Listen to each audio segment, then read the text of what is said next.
ವಿಮಾನ ಪತನದ ಬಗ್ಗೆ ಆಲ್ರೆಡಿ ಪ್ರಧಾನಿ ಕಚೇರಿ ಮಾಹಿತಿ ಸಂಗ್ರಹ ಮಾಡಿಕೊಂಡಿದೆ. ಇಲ್ಲಿ DGCA ಅವರು ಕೂಡ ಇದನ್ನು ಅಫಿಷಿಯಲ್ ಆಗಿ ಕನ್ಫರ್ಮ್ ಮಾಡಿದ್ದಾರೆ. DGCA ಇನ್ನೂ ಹೆಚ್ಚಿನ ವಿವರಗಳನ್ನು ನಾವು ನಾಗರಿಕ ವಿಮಾನಯಾನ ಸಚಿವಾಲಯದ ಕಡೆಯಿಂದ ಎಕ್ಸ್ಪೆಕ್ಟ್ ಮಾಡ್ತಾ ಇದ್ದೀವಿ. ಅಹಮದಾಬಾದ್ನ ಸಿವಿಲ್ ಆಸ್ಪತ್ರೆಯಲ್ಲಿ ಅನೇಕರು ಇದೀಗ ಟ್ರೀಟ್ಮೆಂಟ್ ತೆಗೆದುಕೊಳ್ತಾ ಇದ್ದಾರೆ. ವಿಮಾನ ಪತನಕ್ಕೆ ಸಂಬಂಧಪಟ್ಟಂತೆ ಅಮಿತ್ ಶಾ ಸಾಕಷ್ಟು ಮಾಹಿತಿ ಸಂಗ್ರಹ ಮಾಡ್ಕೊಳ್ತಾ ಇದ್ದಾರೆ.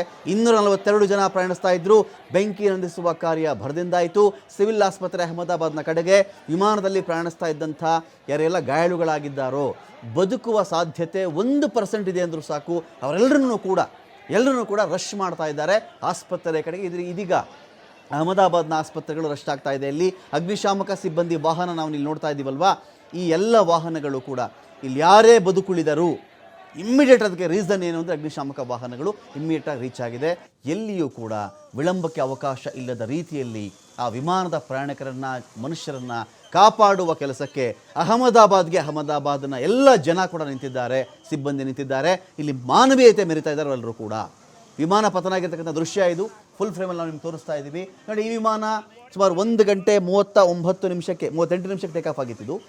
ಟೇಕ್ ಆಫ್ ಆಗಿ 1 ನಿಮಿಷನೂ ಕಳೆದಿಲ್ಲ, ಆಲ್ರೆಡಿ ಪೈಲಟ್ ಹೇಳ್ತಾ ಇದ್ರು ಮೇಡೆ ಮೇಡೆ ಮೇಡೆ ಅಂಥೇಳಿ. ಅಪಾಯಕ್ಕೆ ಸಿಕ್ಕಾಕೊಂಡ್ಬಿಟ್ಟಿದ್ದೀವಿ ನಾವು, ಅಪಾಯ ಅಂಥೇಳಿ ಫಿನಿಶ್.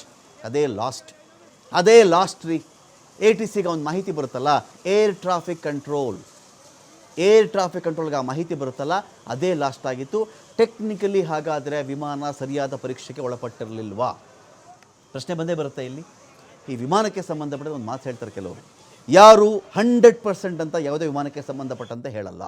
ಈ ವಿಮಾನ 100% ಓಕೆ ಇದೆ, ಸೇಫ್ ಇದೆ ಅಂತೇಳಿ ಯಾರು ತಯಾರಿಕಾ ಸಂಸ್ಥೆ ಕೂಡ ಅದ್ರ ಬಗ್ಗೆ ಹೇಳಲ್ಲ ಅಂತ ಒಂದು ಮಾತಿದೆ. ಅಫ್ಕೋರ್ಸ್ ವಿಮಾನ ಒಮ್ಮೆ ಭೂಮಿಯಿಂದ ಮೇಲಕ್ಕೆ ಜಿಗಿದ ಮೇಲೆ ಅನೇಕ ವಿಮಾನಗಳಲ್ಲಿ ನೋಡಿರಬಹುದು, ಒಮ್ಮೆ ಸೇಫಾಗಿ ಲ್ಯಾಂಡ್ ಆದ್ವಿ ನಾವು ಅಂದ ತಕ್ಷಣ ವಿಮಾನದ ಪ್ರಯಾಣಿಕರೆಲ್ಲರೂ ಕೂಡ ಚಪ್ಪಾಳೆ ಹೊಡಿತಾ ಇರ್ತಾರೆ. ಅವಾಗ ಸೇಫ್ ಲ್ಯಾಂಡಿಂಗ್ ಸಂಬಂಧಪಟ್ಟಂತೆ ಅಂದರೆ ಮನುಷ್ಯ ಇಷ್ಟೆಲ್ಲ ಟೆಕ್ನಾಲಜಿಯನ್ನು ಬಳಸ್ಕೊಂಡು ಏನೇ ಮಾಡ್ತಾಯಿದ್ರು ಕೂಡ ಕೆಲವು ನಮ್ಮನ್ನು ಮೀರಿದ ಕೆಲವು ವಿಚಾರಗಳು ಕೂಡ ಇರ್ತವೆ.